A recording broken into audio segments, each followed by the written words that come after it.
Cut చేస్తే తాను తీసుకున్న ఓ నిర్ణయంతో, తాను పెట్టుకున్న ఓ నియంతో బంగారం లాంటి ఛాన్స్ను మిస్ చేసుకుందే అనే కామెంట్ను వచ్చేలా చేసుకుంటోంది ఈమె. తెలుగులో one of the top rating show Bigg boss.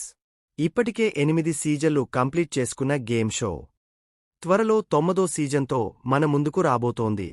ఈ క్రమంలోనే జాను లిరి బిగ్ బాస్ సీజన్ 9కి వెళుతుందనే టాక్ నడుస్తోంది నెట్టింట. ఇక దీనిపైన తాజాగా ఈమె రియాక్టైంది. తాను బిగ్ బాస్లోకి వెళ్లే ప్రసక్తే లేదంటూ తేల్చేసింది. గతంలో 2 సీజన్ల కోసం తనకు షో మేకర్స్ నుంచి పిలుపు వచ్చిందని, కానీ తాను రిజెక్ట్ చేశానంటూ ఓ ఇంటర్వ్యూలో చెప్పింది. అటు వైపు లక్షల్లో రెమ్యునరేషన్ వస్తుందంటే కూడా వెళ్లవా అంటూ హోస్ట్ అడగగా జానును డబ్బుతో కొనలేరంటూ నవ్వేసింది. తన మాటలతో ఇప్పుడు నెట్టింట వైరల్ అవుతోంది. అంతేకాదు బంగారం లాంటి ఛాన్స్ వస్తే కాలితో తంతుదేంటి ఈ పిల్ల అనే కామెంట్ కూడా తన ఫ్యాన్స్ అండ్ ఫాలోవర్స్తో వచ్చేలా చేసుకుంటోంది. జాను లిరి